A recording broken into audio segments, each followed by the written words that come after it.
పరిశుద్ధ గ్రంథములో నుండి పరిశుద్ధ పరమాత్ముడు మన కొరకు రాయించిన వాక్యాల్ని మనం చదువుకొని జ్ఞాపకం చేసుకుందాం. మనకు మూల వాక్యాల్ని గుర్తుపెట్టుకుందాం. నిర్గమకాండం 5వ అధ్యాయములో 2వ వచనములో మనం చూసాం యెహోవా ఎవరు అని.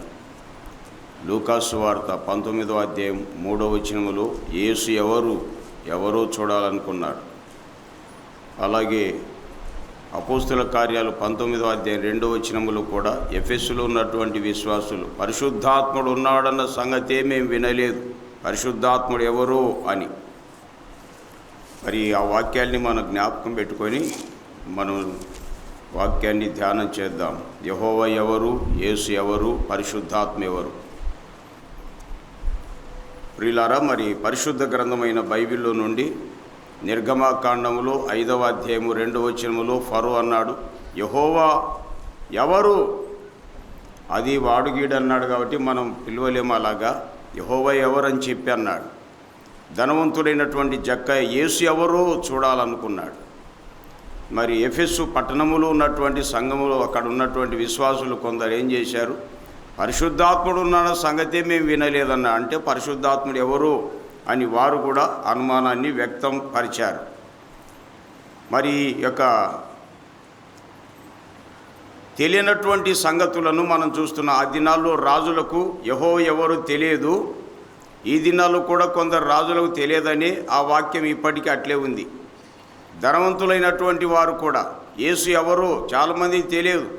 ఈ దినాల్లో కూడా ధనవంతులు తెలియని వాళ్ళు ఉన్నారు కనుకనే ఆ వాక్యం అట్లే ఉంది.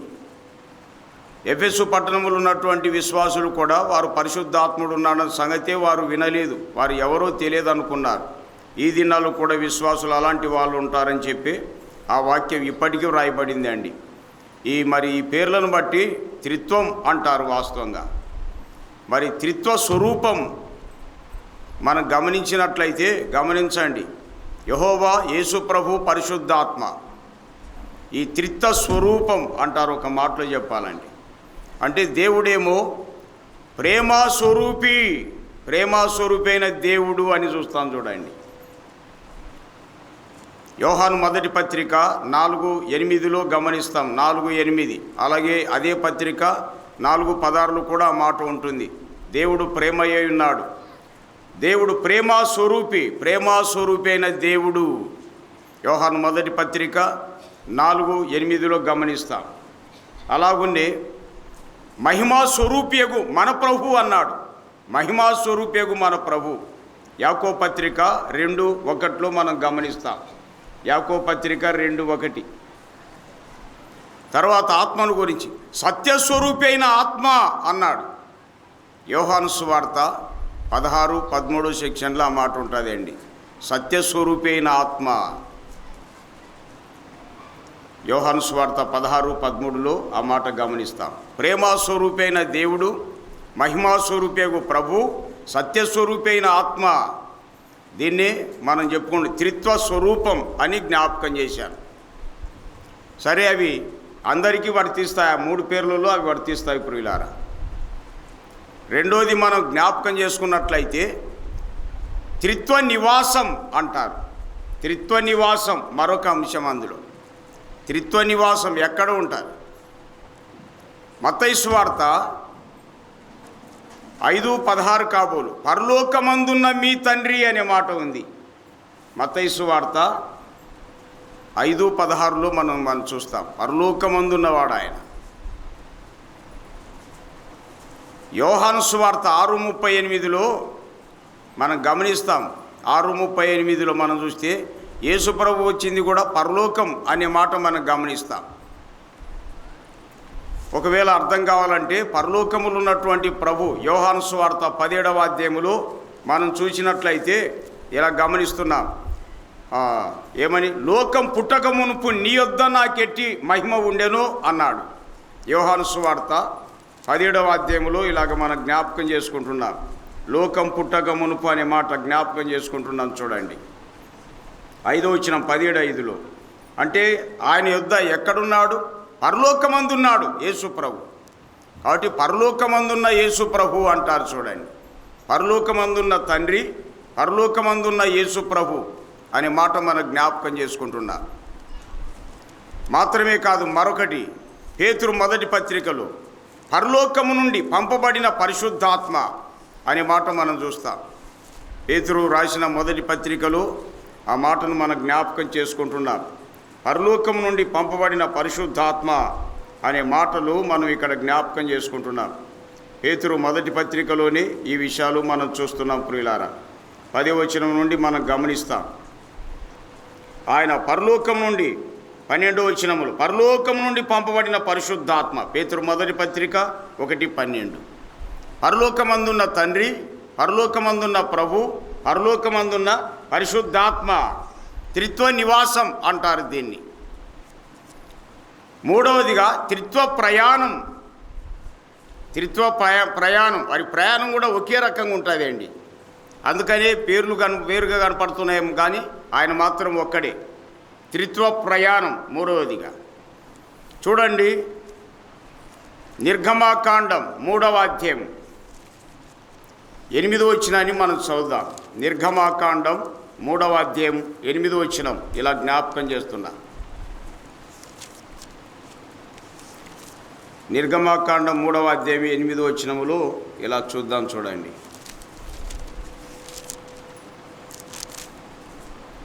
కాబట్టి ఐగుప్తుల చేతిలో నుండి వారిని విడిపించుటకును ఆ దేశం నుండి విశాలమైన మంచి దేశమున కనగా కనానీయులకు, హిత్తీయులకు, అమోరీయులకు, పెరిజీయులకు, హివీయులకు, యెబూసీయులకు నివాస స్థానమై పాలు తేనెలు ప్రవహించు దేశమునకు వారిని నడిపించుటకును ఏం చేశాడు? దిగివచ్చి ఉన్నాను అన్నాడు. దిగివచ్చిన యెహోవా అంటారు. దిగివచ్చిన యెహోవా. ఈ మాటలు చూడండి. యెహోవా ఎవరంటే దిగివచ్చాడయ్యా ఆయన. దిగివచ్చిన యెహోవా. యోహాను సువార్త 6:38 ఇప్పుడే గుర్తు చేశాను. యోహాను సువార్త 6:38లో నా ఇష్టం నెరవేర్చుకోవడానికి నేను రాలేదు కానీ నన్ను పంపిన వాని చిత్తం నెరవేర్చుటకే పరలోకం నుండి దిగి వచ్చిన అన్నాడు. చూడండి, పరలోకం నుండి దిగి వచ్చిన అని చెప్పి అన్నాడు.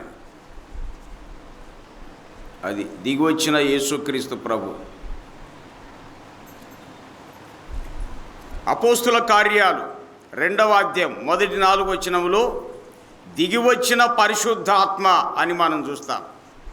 దిగివచ్చిన పరిశుద్ధాత్మ త్రిత్వ ప్రయాణం చూడండి. దిగివచ్చి ఉన్నానన్నాడు యెహోవా. దిగివచ్చిన యెహోవా, దిగివచ్చిన యేసుక్రీస్తు ప్రభు, దిగివచ్చిన పరిశుద్ధాత్మ అని మనం చూస్తున్నాం. త్రిత్వ ప్రయాణం అంటారు. త్రిత్వ స్వరూపం, త్రిత్వ నివాసం, త్రిత్వ ప్రయాణం అంటారు. మరొకటి జ్ఞాపకం చేస్తున్నాను. త్రిత్వం యొక్క పిలుపును మనం చూస్తాం. త్రిత్వం యొక్క పిలుపును అంటే యెహోవా పిలుపు, యేసుప్రభు పిలుపు, పరిశుద్ధాత్మ పిలుపు ఎలాగుందో ఆ పిలుపును బట్టి వారు ఒకటిగా ఉన్నారన్న విషయం మనకు అర్థమైపోతుంది. నిర్గమాకాండం 3వ అధ్యాయం 10వ వచనం ఇలా చూస్తున్నాం. చూడండి.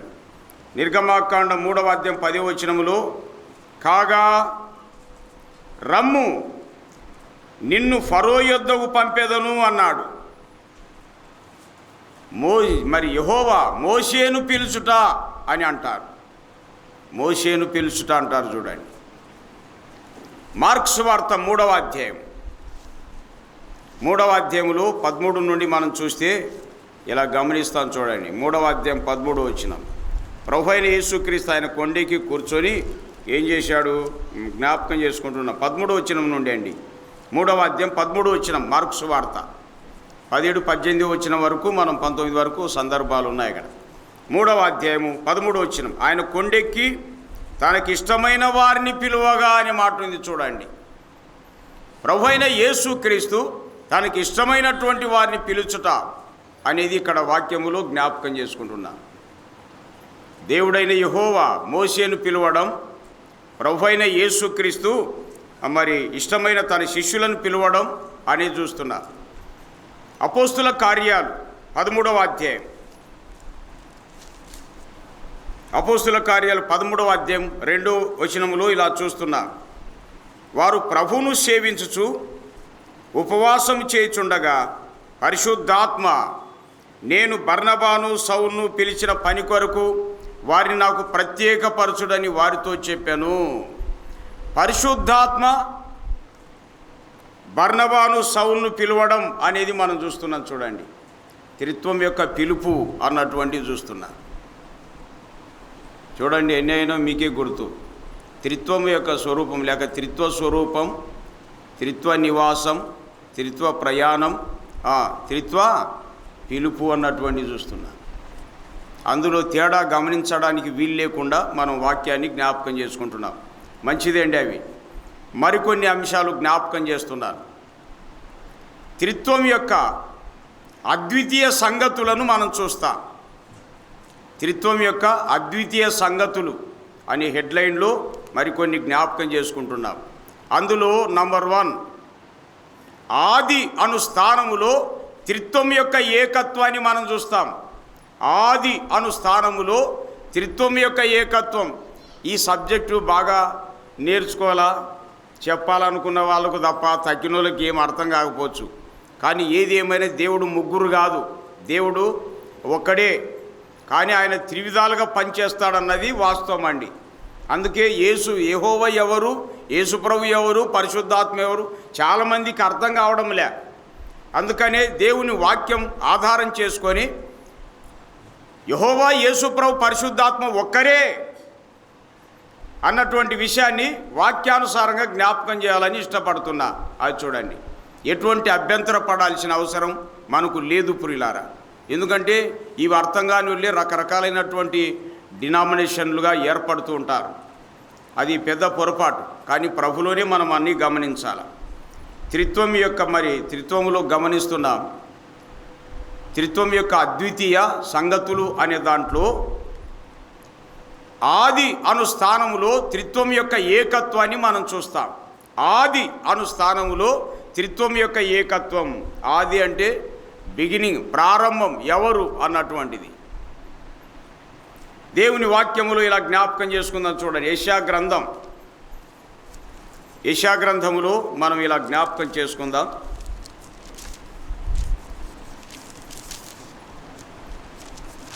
ఎందుకంటే సత్యవాక్యాన్ని అన్నటువంటిది మనం చాలా జాగ్రత్తగా జ్ఞాపకం చేసుకోవడం మనకెంతైనా మేలుకరము, క్షేమకరం ప్రియులారా. ఆది అను స్థానములో త్రిత్వం యొక్క ఏకత్వాన్ని మనం గమనిస్తాం. 44 అధ్యాయములో 6వ సెక్షన్ మనం గమనిస్తాం. 44:6లో ఇలా చూద్దాం. చూడండి, యెషయా గ్రంథం. ఇశ్రాయేలు రాజు అయిన యెహోవా, వారి విమోచకుడు అయిన సైన్యములకు అధిపతిగా యెహోవా ఇలాగు సెలవిస్తున్నాడు. ఏమన్నాడు యెహోవా? నేను మొదటివాడను, కడపటివాడను. యెహోవా ఎవరు అని ఎవరన్నంటే మొదటివాడు ఆయనే, ఆఖరివాడు కూడా ఆయనే అని తేల్చి చెప్పాలండి అసలు. ఎందుకంటే చట్టంలో ఆయనే చెప్తున్నాడు, మొదటివాడు ఆయనే, కడపటివాడు ఆయనే అనే మాట. మరొకటి 48:12 కూడా గమనిస్తారా? అదే యెషయా గ్రంథం 48:12 కూడా చూడండి. 48:12 ఇలా జ్ఞాపకం చేసుకుంటున్నాం. యాకోబు, నేను పిలిచిన ఇశ్రాయేలు, నాకు చెవియొగ్గి వినుము. నేనే ఆయనను, నేను మొదటివాడను, కడపటివాడను అన్నాడు. చూడండి, మొదటివాడను, కడపటివాడు. యెహోవా ఎవరయ్యా అంటే మొదటివాడు ఆయనే, కడపటివాడు ఆయనే. ఇక ఆయనకు ముందు, ఆయనకు ఆఖరు ఉండడానికి ఎవరు వీల్లేదు. అంత మధ్యన ఉండాల్సిందే. ఎందుకంటే దేవుడు అలా చెప్తున్నాడండి. మొదటివాడను, కడపటివాడును. 41:4 కూడా గమనిస్తారా? 41:4 కూడా అదే మాట మనం చూడగలుగుతాం. 41:4లో 2వ లైన్, లాస్ట్ లైన్ మనం చదువుకుందాం. చూడండి, లాస్ట్ లైన్. ఆది నుండి మానవ వంశం పిలిచిన వాడని యెహోవానగు నేనే. ఏమన్నాడు? నేను మొదటివాడను, కడపటి వారితోనూ ఉండువాడని అన్నాడు. చూడండి, కాబట్టి యెహోవా ఎవరయ్యా అంటే మొదటివాడు ఆయన్నే, కడపటివాడు కూడా ఆయన్నే. అర్థమవుతుందా బాబు? అర్థం చేసుకోవాలి ఈ విషయాలు. మనమేం కన్ఫ్యూజ్ కావాల్సిన అవసరం లేదండి. అట్లయితే తర్వాత యేసు ఎవరు అన్నటువంటిది, యేసు ఎవరు అన్నటువంటి మాట, అందులో ఏకత్వం మనం గమనించాలి కదా. యేసు ఎవరు? ప్రకటన గ్రంథం 1:18 చూడండి.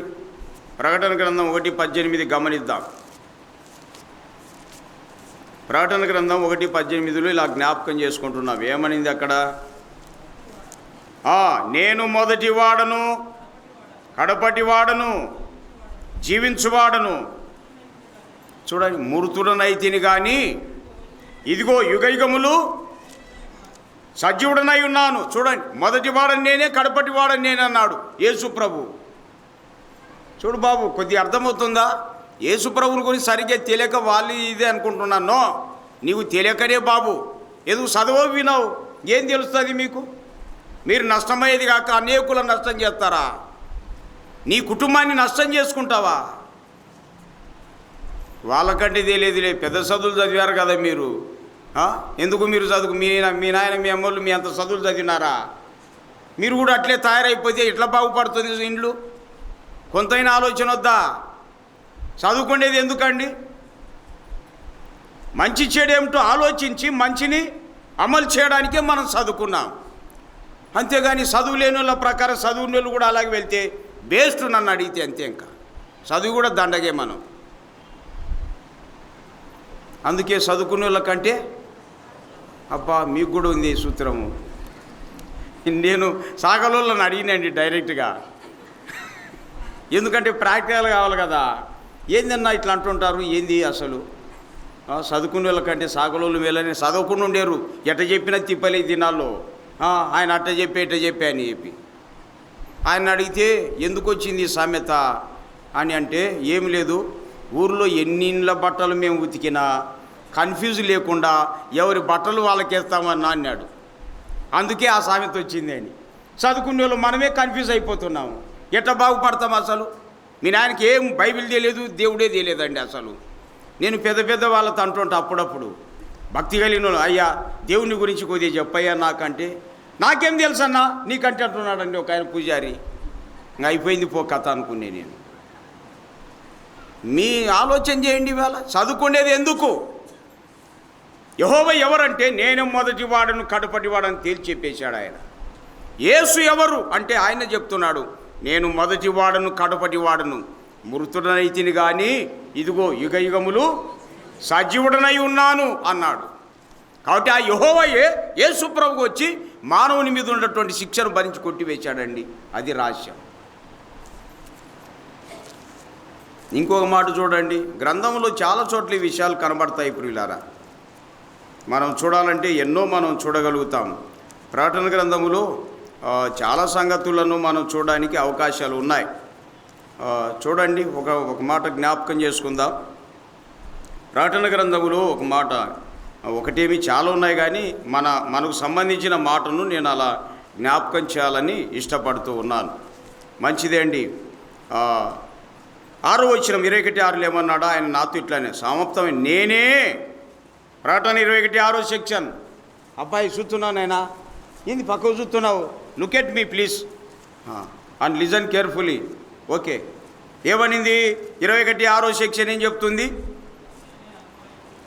ఆయన అన్నాడు, సమాప్తమైనవి నేనే, అల్ఫయు ఓమెగయు అనగా అని ఇచ్చినాడు. చూడండి, మళ్ళీ మనకు ఒక్కోసారి అల్ఫా అంటే ఆ ఓమెగా అంటే ఏంటో మనకు తెలియదు కదా.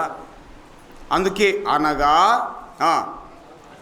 ఆదియు అంతమునై ఉన్నాను. అల్ఫా ఓమెగా ఇది గ్రీక్ అక్షరాలు, మనకు కదా ఇంగ్లీష్లో ఫస్ట్ ఏ ఆఖరిలో జెడ్ ఉన్నట్టు ఇవి కూడా అల్ఫా ఓమెగా అంటే గ్రీక్ లెటర్స్లో ఒకటి ఫస్ట్ లాస్ట్ది అట్లా అనమాట. అది యేసు ప్రభు ఆయన చెప్పాడు, ఆదియు నేనే, అంతము కూడా నేనే, ఆదియు అంతమునై ఉన్నాను అన్నాడు. చూడండి, అట్లయితే యేసు ఎవరు అని ఎవరైనా అడిగితే ఆయనే మొదటివాడు, కడపటివాడు ఆయనే. మనం చెప్పేది ఏమి లేదు, ఆయనే చెప్తున్నాడు. ఆయన చెప్పింది బిగ్గరగా చెప్తున్నాం అంతే. మనం ఏం కల్పించి చెప్పకూడదండి. అసలు ఎట్టి పరిస్థితి దేవుని గురించి ఒట్టేని పట్టుకొని గట్టోడు అని చెప్తారా? ఎట్లా దేవుడు అవుతాడు? ఎందుకు చదువుకోండేది నేను నువ్వు? మనకంటే అజ్ఞానం ఉన్నప్పుడు అతని దేవుడు అని ఎలా అంటాం? కొంతైనా ఆలోచన వద్దా? నేను విమర్శ కాదు, వివరణిస్తున్నా. కనువిప్పు కలుగుగాక. గాక అంటే మనాల మీరు మళ్ళీ మీకు కనువిప్పు కలుగుగాక అంటున్నది. ఎంత చదువుదని మోటుగా మాట్లాడితే ఎందుకు చదివింది అసలు? కొంతైనా ఆలోచన లేకపోతే ఎట్లా బాగుపడతాం? ప్రతిదీ ఆలోచించాలండి. కాబట్టి యేసు ఎవరు అంటే ఈ మాటలు చెప్పు, ఆయనే మొదటివాడు, ఆయనే కడపటివాడు, ఆది అంతమైనాడు, అల్ఫా ఓమెగా నేనేని ఆయన్ని చెప్తున్నాడండి. ఆయన చెప్పినట్టే బిగ్గరగా చెప్తున్నా. ఓకే, అంత మటుకు చాలుగా చాలా ఉన్నాయి. పరిశుద్ధాత్మ ఎవరు, అది మరొక మాట. పరిశుద్ధాత్మ ఎవరు అనుకున్నారు కదా, మరి ఆయన సంగతి కూడా మనం చూద్దాం. ఆదికాండములో 1వ అధ్యాయములో మనం జ్ఞాపకం చేసుకుంటున్నాం. ఆదికాండం 1వ అధ్యాయములో మనం ఇలా చూస్తున్నాం. చూడండి, 2వ వచనం ఏం చెప్తున్నది? భూమి నిరాకారముగాను శూన్యముగాను ఉండెను, చీకటి అగాధ జలములు పైన కమ్మియుండెను, దేవుని ఆత్మ జలములపై అల్లాడుచుండెను అనే మాట ఉంది. అంటే ఈ ఆత్మ దేవుని ఆత్మ అంటారు, యెహోవా ఆత్మ అంటారు, ప్రభు ఆత్మ అని, యేసు ఆత్మ, క్రీస్తు ఆత్మ, ఆత్మ, పరిశుద్ధాత్మ, ఇలాగ పేర్లు ఉన్నాయి ఆయనకి. మొత్తం మీద ఆయన ఆత్మ ఎప్పటి నుండి ఉన్నాడంటే బిగినింగ్లో ఉన్నాడు ఆయన. అగాధ జలములపై దేవుని ఆత్మ అల్లాడుచుండెను అంటే ఆదిలో ఉన్నవాడు ఆత్మ అనే విషయం వాక్యం ద్వారా మనకు అర్థమైపోతుంది. చూడండి, ఇంకా యోహాను సువార్త 14వ అధ్యాయములో మరొక మాట మనం జ్ఞాపకం చేసుకుందాం. యోహాను సువార్త 14వ అధ్యాయములో ప్రభు ఆయన గురించి చెప్తూ ఇలా మాట్లాడాడండి. మీరు గమనిద్దాం ఆ మాటను. 14వ అధ్యాయములో జ్ఞాపకం చేసుకుంటున్నాం. వాస్తవంగా 17వ వచనం నుండి మనకు అవసరమే. 17వ వచనం చూద్దాం. లోకము ఆయనను చూడదు, ఆయనను ఎరగదు, గనుక ఆయనను పొందనేరదు. మీరు ఆయనను ఎరుగుదురు, ఆయన మీతో కూడా నివసించును, మీలో ఉండును అనే మాట మనం చూస్తున్నాం. మరొకటి జ్ఞాపకం చేసుకుంటున్నాం. ఆయన 16వ వచనం కూడా, నేను తండ్రిని వేడుకొందును, మీ యొద్ద ఎల్లప్పుడూ నుండుటకై ఆయన వేరొక ఆదరణకర్తను అనగా సత్యస్వరూపి అయిన ఆత్మను మీకు అనుగ్రహించును. ఆయన ఎల్లప్పుడూ ఉండేవాడు, ఆదిలో ఉంటాడు, మధ్యలో ఉంటాడు, ఆఖరిలో కూడా ఉంటాడు, ఎల్లప్పుడూ ఉంటాడు, విశ్వాసుల్లో ఉంటాడు. ఇంకా ఆయనకు ఒకటే మాట ఉందండి. హెబ్రీ పత్రిక 9:14లో నిత్యుడగు ఆత్మ అని మనం చూస్తాం. హెబ్రీ పత్రిక 9:14లో ఆయన నిత్యము ఉంటాడు, ఆది అంతములో ఎల్లప్పుడూ ఉండేటువంటి వాడు. హెబ్రీ పత్రిక 9:14 సెక్షన్ చెప్తుంది నిత్యుడగు ఆత్మ. హెబ్రీ 9:14. కాబట్టి ఆత్మ ఎవరంటే ఆయన నిత్యం ఉంటాడు, ఆదిలో ఉన్నాడు, అంతములో ఉన్నాడు, ఎల్లప్పుడూ ఉంటాడు. అది చూడండి. యెహోవా ఎవరు? ఆయనే మొదటివాడు, కడపటివాడు. యేసు ఎవరు? ఆయనే మొదటివాడు, కడపటివాడు. ఆత్మ ఎవరు? ఎల్లప్పుడూ నిత్యము ఉండేవాడు, ఆదిలో ఉంటాడు, అంతములో ఉంటాడు, ఎప్పుడూ ఉండేవాడండి. అది కన్ఫ్యూజ్ లేకుండా మనకు అర్థమైపోతుంది. చూడండి, అసలు ఒక్క మాటలో చెప్పాలంటే ప్రకటన గ్రంథంలో యేసు ప్రభు తాను ఆత్మగా చెప్పుకున్నాడు. సంఘాలకు ఇచ్చినటువంటి వర్తమానంలో ఆత్మ చెప్పుచున్న మాట అన్నాడు. చూడండి, ఇవన్నీ మనం జ్ఞాపకం చేసుకుంటున్నాం. యెహోవా ఎవరు అన్నటువంటి ఆయన ఆది అంతమై ఉన్నాడు, యేసు ప్రభు ఆది అంతమై ఉన్నాడు, ఆత్మ కూడా ఆది అంతమై ఉన్నాడు. కాబట్టి ఏకత్వం మనం జ్ఞాపకం చేసుకుంటున్నాం. ఆది అన్నటువంటి మాటలో ఏకత్వాన్ని మనం గమనించాం పురుగులారా. మరొకటి జ్ఞాపకం చేస్తున్న రెండవదిగా అందులో దేవుని అద్వితీయ సంగతుల్లో రెండో మాట జ్ఞాపకం చేస్తున్నాను. దేవునిగా అద్వితీయ ఏకత్వాన్ని మనం చూస్తాం. దేవునిగా త్రిత్వములో ఉన్న ఏకత్వాన్ని మనం చూస్తామండి. రెండో మాట, దేవునిగా త్రిత్వములో ఉన్న ఏకత్వాన్ని మనం గమనిస్తాం. త్రిత్వం అంటే ఎవరని చెప్తుంటాం? యెహోవా, యేసుక్రీస్తు ప్రభు, పరిశుద్ధాత్మ. అది అట్లా మనసులో పెట్టుకోనండి చాలు. కానీ వేరు వేరు మాత్రం కాదన్న విషయం వాక్యం ద్వారా మనం జ్ఞాపకం చేసుకుంటున్నాం. అది ఇప్పుడు ఆ త్రిత్వం మరి ఆది అనే స్థానములో త్రిత్వములో ఒకటిగా ఉంది అనేది మనకు అర్థమైపోయింది. ఇప్పుడు రెండవదిగా దేవుడు అన్నటువంటి ఈ పేరులో ఈ స్థానములో త్రిత్వములో ఉన్న ఏకత్వాన్ని మనం చూస్తాం. దేవుడు అనే స్థానం మంచిది. చూడండి, యెహోవా ఎవరంటే ఆదికాండం 1:1 ఏం చెప్తుంది? ఆది యందు దేవుడు అనే మాట మనం జ్ఞాపకం చేసుకుంటున్నాం. దేవుడు అక్కడ మనకు కనబడుతున్నాడు. చూడండి, అట్లయితే ఆయన ఎవరో వాక్యం ద్వారా మనం జ్ఞాపకం చేసుకుందాం. ముందే చెప్పాను కదా, నిర్గమాకాండములో ఆజ్ఞల్లో ఆయనే చేవ్రాత ఆయనే వ్రాశాడండి, రాసి ఇచ్చాడు. నిర్గమాకాండం 20 అధ్యాయం 2 వచ్చిన ఏం చెప్పాడు ఆయన వ్రాసిన వ్రాతల్లో ఏం రాశాడండి అక్కడ? నిర్గమాకాండం, నీ దేవుడనైనా యెహోవాను నేనే. అది చూడండి, యెహోవా ఎవరంటే దేవుడు అనే మాట మనకు అర్థమైపోతుంది అండి. అసలు దేవుడు అనేటువంటి మాట మనకు అర్థమైపోతుంది. అట్లయితే దీనికి మరి ఎన్నో రుజువులు అవసరమే. ఊరికే దేవుడు అని చెప్పినంత మాత్రం చేత నమ్మడానికి వీలు కాదు. మీరు నమ్ముతారేమో కానీ నేను మాత్రం నమ్మను కూడా. అసలు రుజువు అనేది చాలా ముఖ్యమైనది. ఇంతకుముందే చెప్పాను కదా, రుజువులు ప్రతిదానికి రుజువు ఉండాలండి. ప్రతిదానికి మనం తల ఊపుకొని వెళ్ళకూడదు, తెలుసా? ఒకసారి చెప్పాను కదా, ఇద్దరు ఒక ఆయన ఏం చేసినాడు, ఒరే ఎద్దు ఈనిందిరా అన్నాడంటండి. ఏమినింది అమ్మా? ఎద్దు ఈనింది అంటండి. మా హై స్కూల్లో టీచర్లు చెప్పినవి నాకు బాగా ఇప్పుడు గుర్తొచ్చట అన్నీ. ఎద్దు ఈనింది అనే వ్యక్తికి తెలివి ఉన్నట్టా లేనట్టా? బాగా చెప్పినారు, మీకు అందరికీ చాలా వందనాలు. కరెక్ట్గా అర్థం చేసుకొని చెప్పినారు. ఇంకొక వ్యక్తి ఏం చేసినాడు తెలుసా? ఎద్దు ఈనింది అంటే, ఒరే ఆ దూడ నువ్వు గాడిపాట్లో కట్టేయి పరిగెత్తుతుంది అన్నాడంటండి.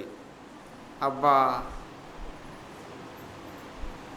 ఆ దూడను అంటే ఎద్దు ఈన్న దూడ ఉంది కదా, ఆ దూడను గాడిపాట్లో కట్టేయి అని చెప్పిన వ్యక్తి కూడా జ్ఞానం ఉన్నట్టా లేనట్టా? ఏమ్మా ఉరి తల ఊపితే ఎట్లా? నోరుతో చెప్పారు. చాలా వందనాలు, కరెక్ట్ చెప్పినారు. చూడండి, మీరు మంచి జ్ఞానవంతులండి మీరంతా. అట్లా రావాలా ప్రతిదీ. ఎద్దు ఇనింది అంటే గాడిపాట్లో కట్టేయండి అనడానికి అట్లా ఊలు కాదు, అట్లా ఖచ్చితంగా చెప్పాలంతే. ఎందుకంటే ఈ రోజుల్లో ఒక ఆయనకు టైఫాయిడ్ వచ్చింది, ఒక అధికారికి. ఏ రోగం వచ్చింది?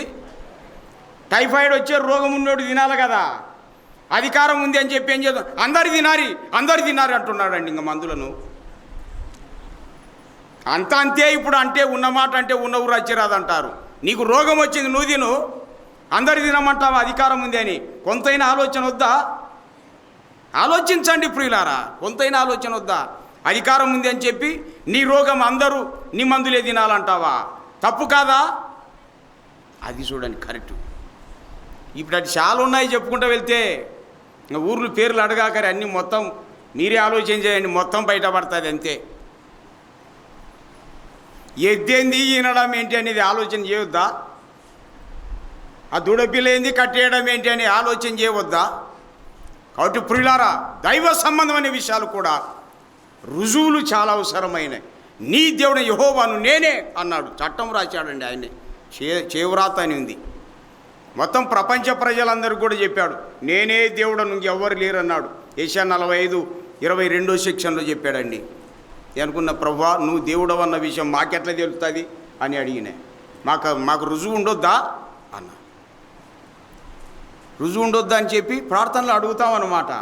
ప్రార్థన చేసి కొన్ని అర్థమే కావు, కొన్నేళ్ల తరబడి తర్వాత కొన్ని అర్థమైనాయి నాకు. మరి ఎట్లా? నీ దేవుడని యెహోవాను నేనే అన్నాడండి ఆయన.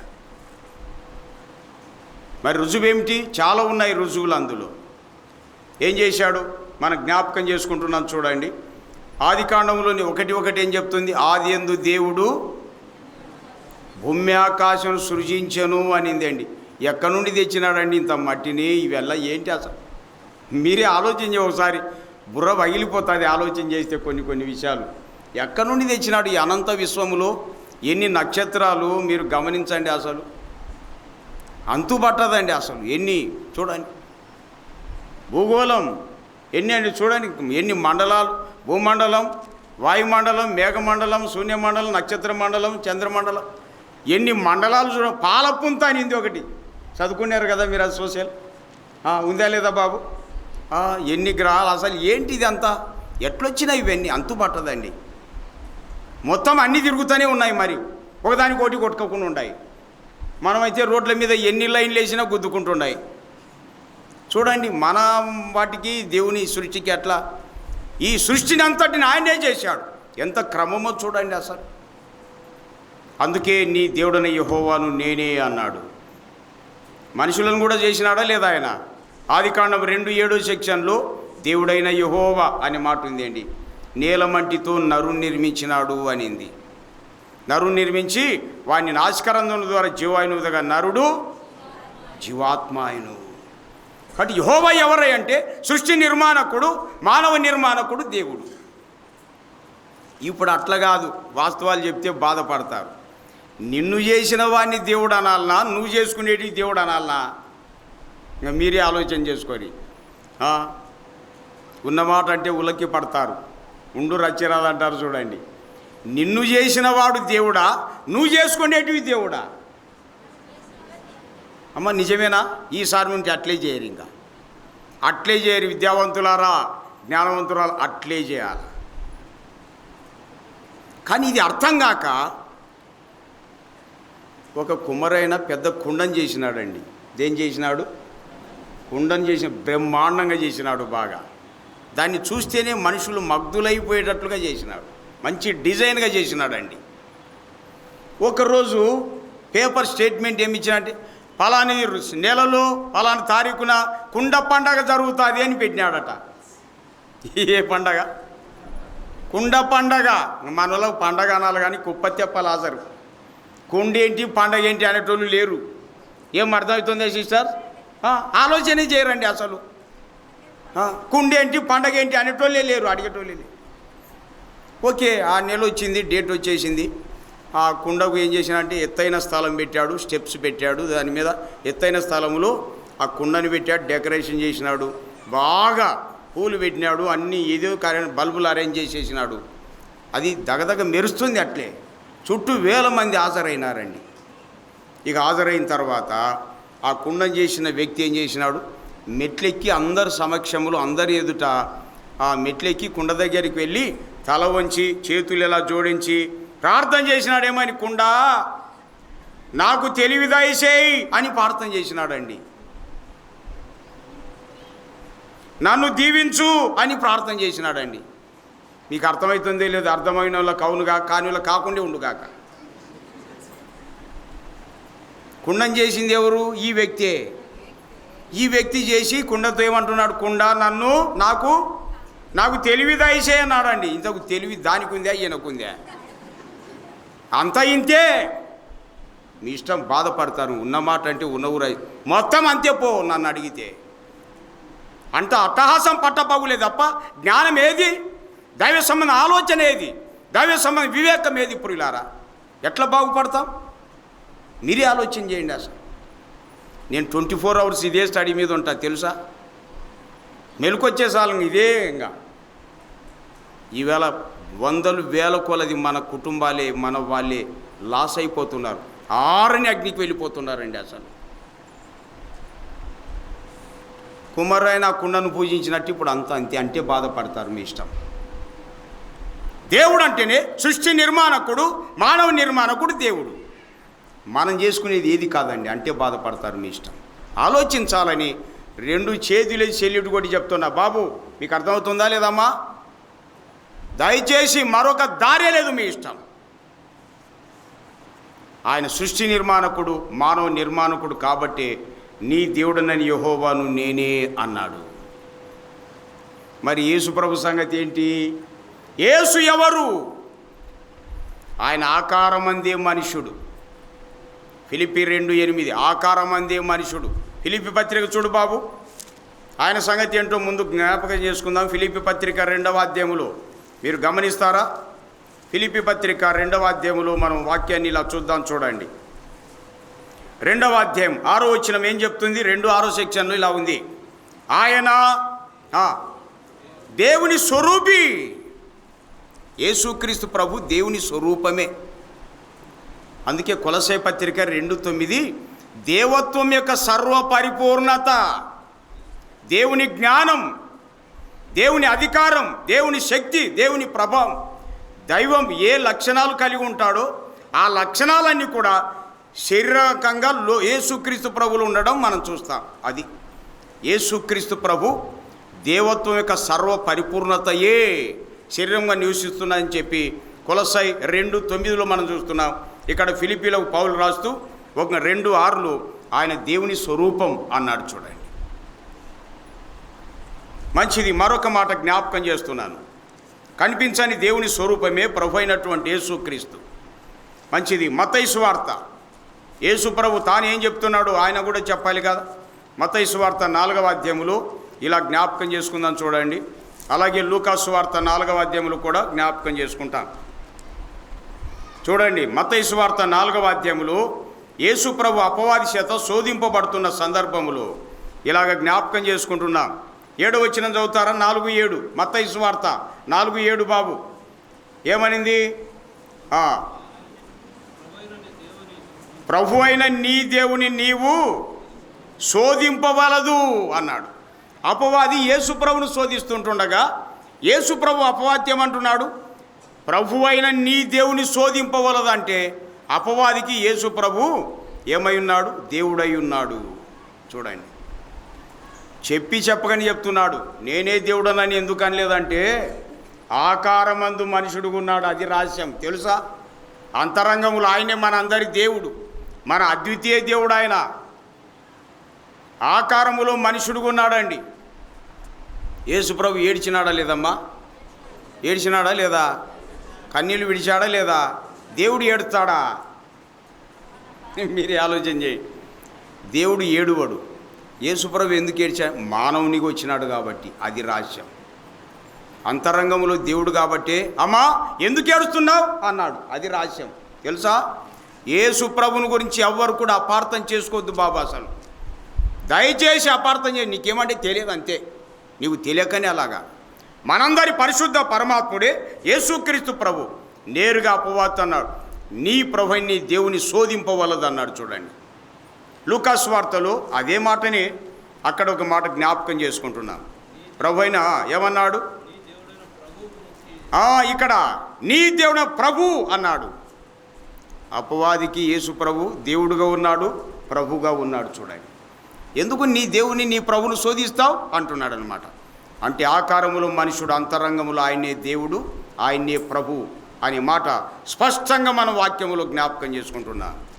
యేసు ఎవరంటే ఆయన దేవుడు, ఆయన ప్రభు అని జ్ఞాపకం చేసుకుంటున్నాం. మరొకటి చూడండి, లూకా సువార్తలో 17వ అధ్యాయములో మరొక మాట నేను జ్ఞాపకం చేస్తున్నా. లూకా సువార్త 17వ అధ్యాయములో ఇంకో మాటను మనం గమనిస్తాం. చూడండి, రోగులను ఆయన స్వస్థపరిచాడు. కుష్ఠరోగులను స్వస్థపరిచిన తర్వాత యాజకుని దగ్గరికి వెళ్ళండి అని చెప్పాడు. ప్రభు దగ్గరికి వచ్చినప్పుడు మీరు యాజకుని కనపరుచుకొని చెప్పాడని 10 మందితో. 10 మంది ఆ మాట విని వెళ్ళిపోతున్నారు. వెళ్ళిపోతున్నప్పుడు వాళ్ళు ఏమైనారు? శుద్ధులైనారు. మందిచ్చి పంపినాడా? మీరే ఆలోచన చేయండి. వాళ్ళు బాగుపడాలని ప్రభు దగ్గరికి వస్తే మీరు యాజకుని దగ్గరికి వెళ్ళి కనపరుచుకోండి. ఎందుకంటే యాజకుడు వీళ్ళు పవిత్రులని చెప్తే సమాజంలో చేర్చబడతారన్నమాట. వారు వెళుతుంటుండగా శుద్ధులైరి. అందులో ఒక వ్యక్తి ఏం జరిగింది చూద్దాం. చూడండి, 18 వచ్చినాం లేక 17-18. యేసు 10 మంది శుద్ధులైరి కారా, ఆ 9 ఎక్కడా? ఈ అన్యుడు తప్ప దేవుని మహిమపరచుటకు తిరిగి వచ్చిన వాడెవడు అగపడలేదా అని చెప్పి. ఈ అన్యుడు దేవుని మహిమపరచడానికి వచ్చినాడు అన్నాడండి. తిరిగి వచ్చినాడు దేవుని మహిమపరచడానికి. అంటే అక్కడ దేవుడు ఎవరు? అది అన్నమాట రహస్యం. యేసుక్రీస్తు ప్రభు తాను దేవుడన్న విషయం స్పష్టంగా ఇక్కడ తెలియజేస్తున్నాడండి. కాబట్టి ఈ అన్యుడు తప్ప దేవుని మహిమపరచడానికి తిరిగి వచ్చిన వాడు మరి ఎవరు అగుపడలేదని చెప్పి ఆయన తెలియజేస్తున్నాడు. కావున యేసు ఎవరంటే ఆయన దేవుడు, స్వస్థపరిచే దేవునిగా వాక్యములో మనం జ్ఞాపకం చేసుకుంటున్నాం. మరొక మాట చూడండి, లూకా సువార్త 8వ అధ్యాయములో 39 వచనములు 8:39 చూద్దాం. చూడండి, ఇక్కడ కూడా మరి చేనాదాయం పట్టినటువంటి వాళ్ళను యేసు ప్రభు స్వస్థపరిచాడు. అందులో ఒకరు చెప్తున్నాడు, అయితే ఆయన నీవు నీ ఇంటికి తిరిగి వెళ్ళి దేవుడు నీకెట్టి గొప్ప కార్యములు చేసెను తెలియజేయమని వానితో చెప్పి వాని పంపివేశను. వాడు వెళ్ళి యేసు తనకెట్టి గొప్ప కార్యం చేసిన ఆ పట్టణం అంతటను ప్రకటించను. యేసుప్రభు ఏమన్నాడు? దేవుడు నీకెట్టి గొప్ప కార్యం చేసినాడు అది చెప్పు ఇంటికి వెళ్ళి అన్నాడు. అతడు వెళ్ళి ఆ దేవుడు ఎవరంటే యేసు అని చెప్పాడు. చూడండి, కాబట్టి యేసు ఎవరయ్యా అంటే ఆయన దేవుడు అని వాక్యం ద్వారా మనం జ్ఞాపకం చేసుకుంటున్నాం. ప్రియులారా,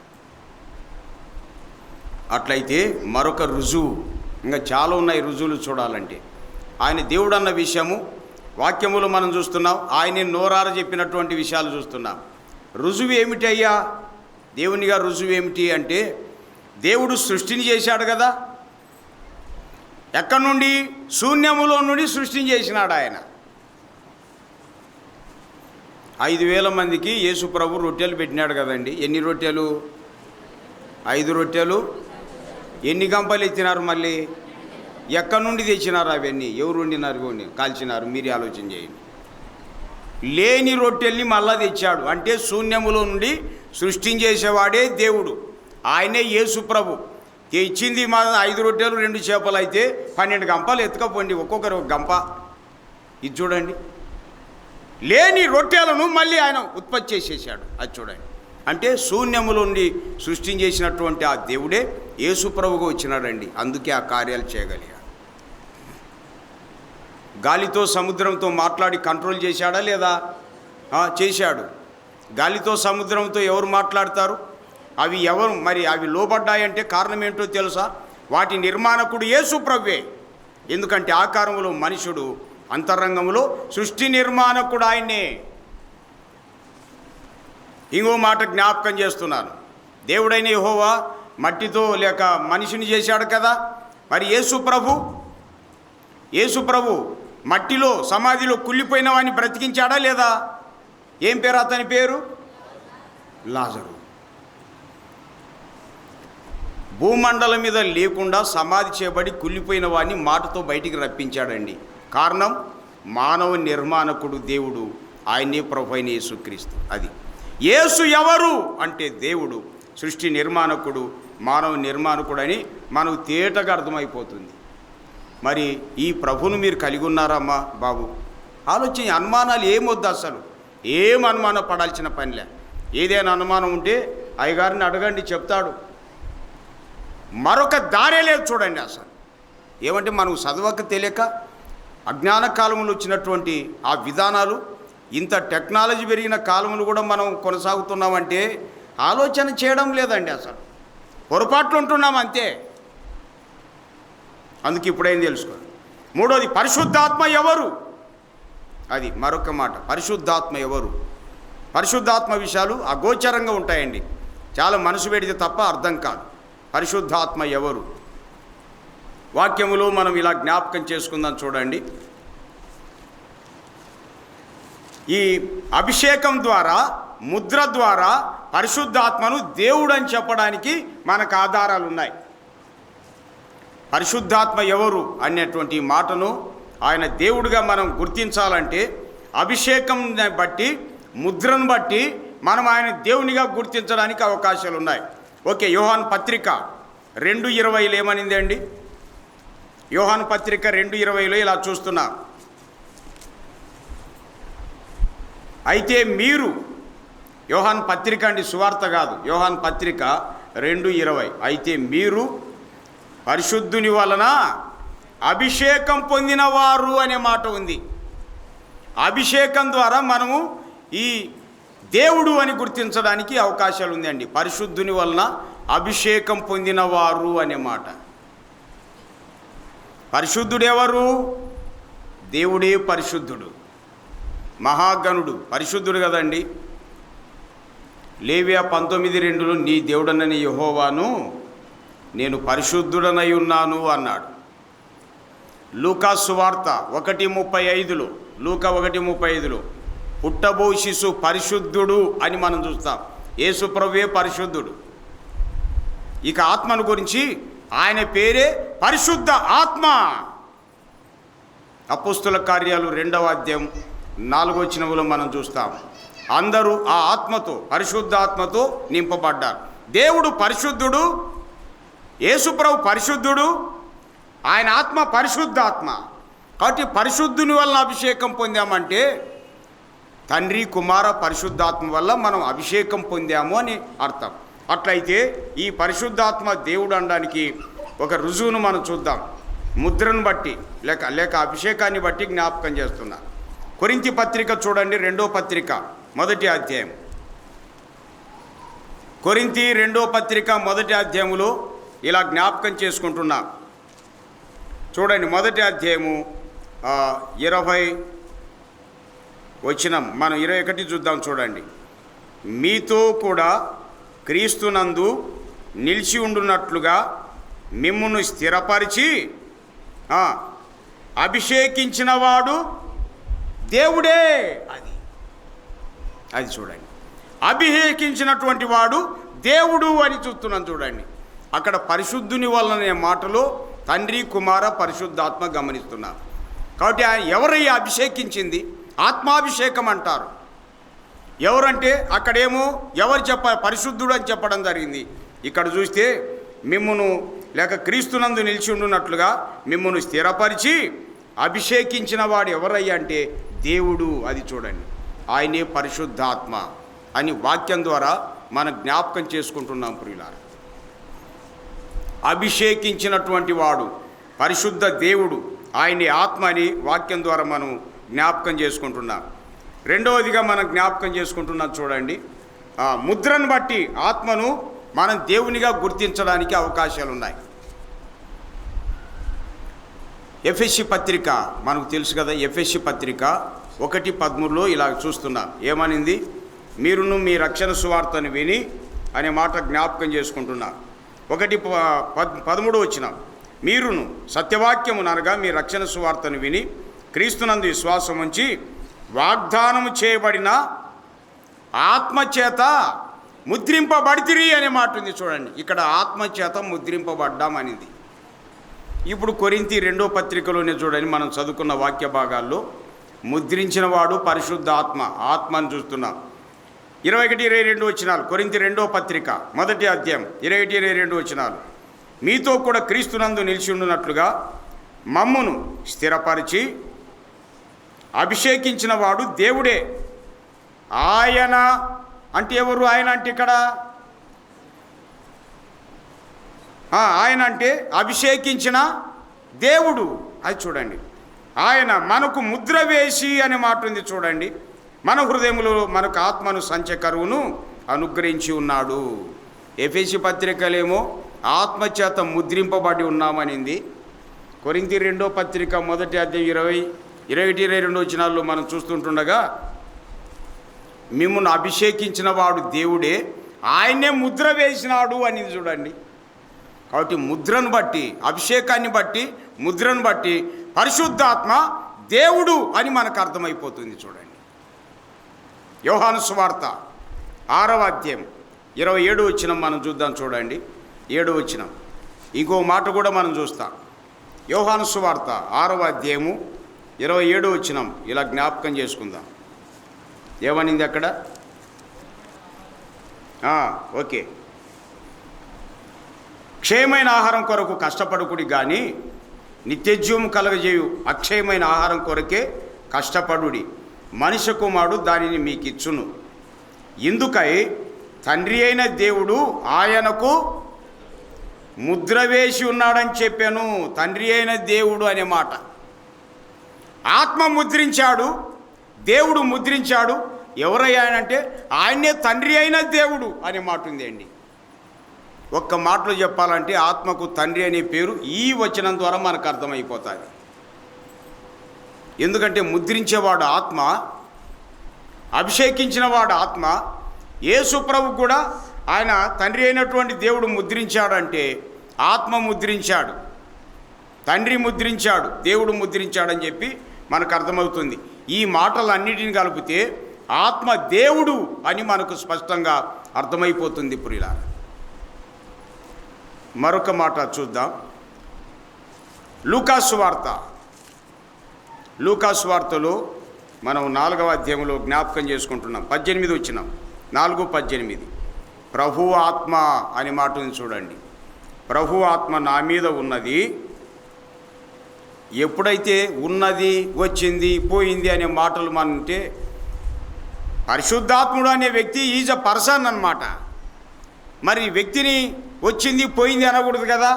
కానీ ఎక్కడైతే ఇలాంటి లెటర్స్ కనపడతాయో వచ్చింది, పోయింది, వెళ్ళింది అనే మాటలు ఆ వ్యక్తి యొక్క శక్తికి సంబంధించిన మాట. అది చూడండి, పరిశుద్ధాత్మ వచ్చింది, పోయింది అని మాట్లాడకూడదు.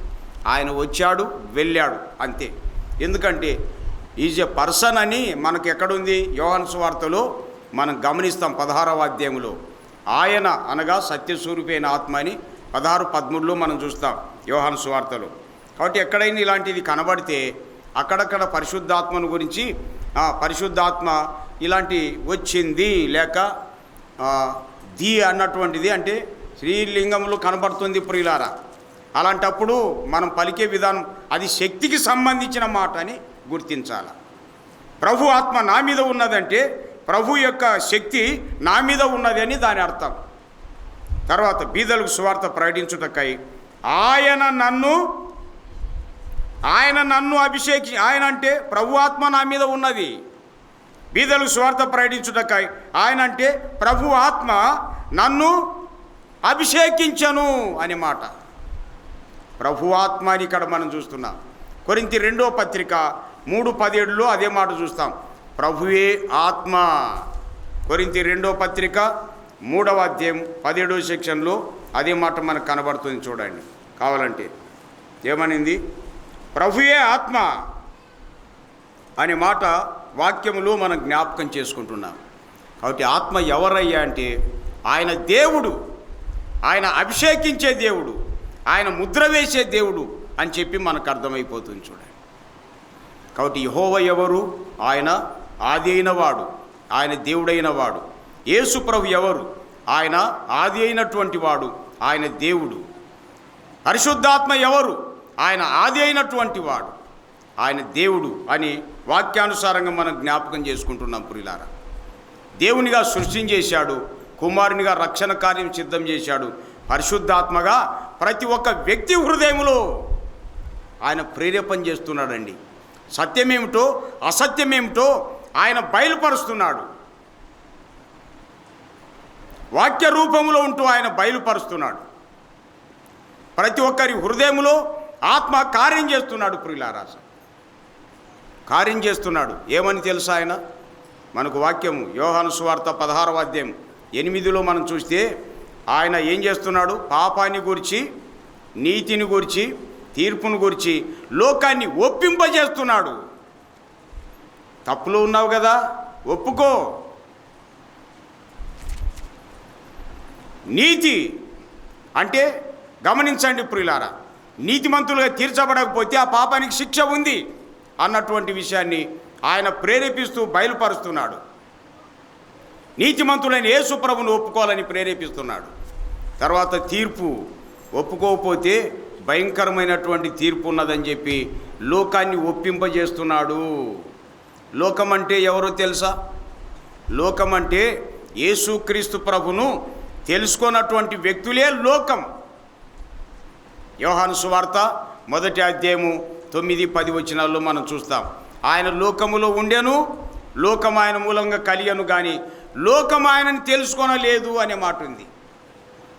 అమ్మా బాబు, యేసుప్రభు నీకు ఇంకా తెలియడం లేదంటే, యేసుప్రభును నువ్వు తెలుసుకోవడం లేదంటే లోకముగా ఉందా? లోకానికి ఏముంది? లోకము దాని ఆశ గతించును, లోకం యొక్క నటన గతించున్నది అని వ్రాయబడింది అండి. కాబట్టి క్రీస్తుని ఎరగనటువంటి వ్యక్తుల యొక్క పరిస్థితి తారుమారు అయిపోతుంది. అందుకనే ఆయన ఆత్మస్వరూపిగా ప్రతి మానవుని హృదయంలోకి వెళ్ళి ఆయన ఏం చేస్తున్నాడు? ఈ విషయాల్ని బయలుపరుస్తున్నాడు. అందుకే చాలామంది ప్రార్థనలు రాకపోయినా కొందరు ఏమన్నారు తెలుసా? మా ఊరిలోనే ఒక పెద్ద ఆమె, అన్న నువ్వు చెప్పేది ఎంత రైటేనన్నా, యేసుప్రభు దేవుడేనన్నా, నిజమేనన్నా అంటుంది. అట్లయితే నిజానికి ఎందుకు మీరు చోటు ఇవ్వరమ్మా అన్న. నేను ఎందుకు చోటు ఇవ్వరు నిజానికి? మీరు సత్యదేవునికి ఎందుకు చోటు ఇవ్వరంటే ఆమె ఏమన్నదంటే, ఏం లేదన్నా, అక్కడికి వస్తే లోకం ఏమన్నా అనుకుంటుందేమో, కులమోళ్ళు ఏమన్నా అంటారేమో అని చెప్పి రాలేకపోతున్నాం అన్నదండి. నేను అన్నాను, అమ్మ ఎలక్షన్లు అప్పుడు వచ్చిరే అన్న. నేను ఎన్నడూ బయటికి రాని వాళ్ళు వచ్చిరు కదమ్మా, ఎక్కడ చెల్లను నిలబట్టుకొని ఎంతో బ్రతిమలాడితే అంతకంటే ఇది దౌర్భాగ్యమా? ఏం చేస్తామా, నా బ్రతుకు తీరు అంటుంది అండి. మళ్ళా చూడమ్మా, సాతానుడు మీ తప్పుగా తెలుసా? యుగ సంబంధ దేవత అనే సాతానుడు మరుగు పెట్టేశాడండి. మీకు పెద్ద పెద్దోళ్ళు నష్టమైపోతున్నారండి. అసలు నాకు అనిపిస్తుంది పెద్ద పెద్దోళ్ళని చూసినప్పుడల్లా ఈ లోకంలోనే కదా సుఖము, ఒక సామెత ఉంది, ఇంత బ్రతికి ఇంటి వెనక చచ్చినాడంట దిక్కు లేకొక్క ఆయన. అట్లయితే అది సత్యదేవుని తెలుసుకోకపోతే లోకములేమో అట్టహాసంగా ఇంత బ్రతికి ఇంటి వెనక చచ్చినట్టయితే ఏమి లాభం? మీరే గమనించండి ప్రియులారా, మీరే గమనించండి. అందుకని ఆయన ఆత్మస్వరూపిగా అందరి హృదయాల్లో పనిచేస్తున్నాడు. పాపాన్ని ఒప్పింపజేస్తున్నాడు, నీతిని ఒప్పింపజేస్తున్నాడు, రాబోయే తీర్పును ఒప్పింపజేస్తున్నాడండి, అర్థమగునట్లుగా చేస్తున్నాడు. కాబట్టి ఆత్మ ప్రేరేపణకు లోబడి ఉన్న పాటున ఇప్పుడే ప్రభుకు అప్పగించుకోనండి బాబు. ఎప్పుడో ఇంచుమించు 14 ఏళ్ళ లోపు నన్ను ప్రభు ఆకర్షించినాడండి. ప్రభువా ఎంత మేలు చేశావు నాయన నాకు అనిపిస్తుంది అండి. అసలు ఆయననే దొరకకపోయింది ఈ భాగ్యం ఉండేది నాకు, ఎక్కడో నశించిపోయేవాడిని ఎప్పుడు. కాబట్టి ఆ ప్రభు దొరికాడు, నన్ను రక్షించాడు, మా ఇంటి వాళ్ళందరూ రక్షించాడు, ఇంకా చాలామంది రక్షిస్తూనే ఉన్నాడు. ప్రియులారా, ఈవేళ మీకు కూడా సమయం ఇస్తూ ఉన్నాడు. ఆలస్యం చేయవద్దు. యెహోవా యేసు ప్రభు పరిశుద్ధాత్మ ఆయనే ఆది అయినటువంటి వాడు, ఆయనే దేవుడు అన్న విషయాలు వాక్యానుసారంగా మనం వింటున్నాం. కాబట్టి ఆ దేవుడు, ఆ ప్రభు మనకి ఈ సమయం ఇచ్చినాడండి. ఇప్పుడే సమయం ఇచ్చాడు. అన్న పలానాయన ఏమైనాడని అంటే నోరు పడిపోయింది అన్న అంటున్నాడు. నోరు పడిపోతే ఇంకా అయిపోయింది కథ, ఇంకెవరు మాట్లాడరు. అందుకే నోరు ఉండంగానే యేసు ప్రభువా నన్ను రక్షించున్నానని మనం చెప్పాలండి. ఎందుకంటే మన బాడీ గ్యారెంటీ ఏమీ లేదు. అసలు ఎప్పుడు ఏం జరుగుతుందో మనకు తెలియదు, ఎప్పుడు ఏం జరుగుతుందో తెలియదండి. కాబట్టి ఇప్పుడు ఏం చేయాలా? ఉన్న పాటున ప్రభు దగ్గరికి రండి. ఓ కీర్తన ఉందండి, ఉన్న పాటున వచ్చు చున్నాను నీ పాద సన్నిధికో రక్షక. ఈ పాట రాసింది ఎవరు అనుకున్నారు? పురుషోత్తమ సోదరి అని, సోదరీలు వాళ్ళు. సత్యం తెలుసుకున్నాడు, తెగించి నమ్ముకున్నాడండి ఆయన. ఆయన చరిత్ర చదివితే నమ్ముకుంటే భార్య ఏమంటుందో, బిడ్డలు ఏమంటారో, మతస్థులు, కులస్తులు, వీధిలో ఉన్న ఊర్లో వాళ్ళు ఏమంటారు, చాలా బాధపడినాడంట ఆయన. అనుభవపూర్వకంగా రాసినాడండి. ఓ చరణం చెప్తుంది, వెలుపాట బహుయుద్ధ ములులోపటను భయము కలిగే నెమ్మది తొలగేను. వెలుపట యుద్ధాలు, లోపట భయం కలుగుతుంది, నెమ్మది మళ్ళీ తొలగిపోతుంది అంటండి. నమ్మితే నెమ్మది, మరి నమ్మితే బయట వాళ్ళ ఇంటి వాళ్ళ ఏమొస్తుందని చెప్పి మళ్ళీ అశాంతి అలుముకుంటుంది. ఇంకేమన్నా కానీ తెగించినాడు ఆయన. ఎన్న శక్యము గాని పాపము లన్ని మోపుగా వీపు పైబడి యున్ననిదే నడలేక తోట్రిలు చున్నవాడను నన్ను దయగను. ఉన్న పాటున వచ్చు చున్నాను నీ పాద సన్నిధికో రక్షక. యేసుప్రభువా రక్ష ఉన్న పాటను వస్తున్నా, ఎవరన్నేమనకని నా పాపాలు మోపులాగా ఉన్నా నేను వస్తున్నా ప్రభు అన్నాడు. ప్రభుకు అంకితం చేసుకున్నాడు. చాలా పాటలు రాశాడండి ఆయన. ఇప్పుడు లేడు, ప్రభు దగ్గరికి వెళ్ళిపోయినాడు. మరి మీ సంగతి ఏంటమ్మా? అమ్మా పెద్దలు, అమ్మగారు అలాగే పెద్దలు దయచేసి చేతులే చెల్లిటి కొడుతుండా. మనందరి దేవుడే ప్రభు అయిన యేసుక్రీస్తు. కాబట్టి ఆయన రాకమునిపే లోకములు ఉండగానే ఆయన సిద్ధపరిచిన రక్షణ అందరూ పొందాలని దేవుని పేట ప్రేమతో మనవి చేస్తున్నా. ప్రభు ఈ వాక్యాలు మనకై దీవించునుగాక. ఆమేన్.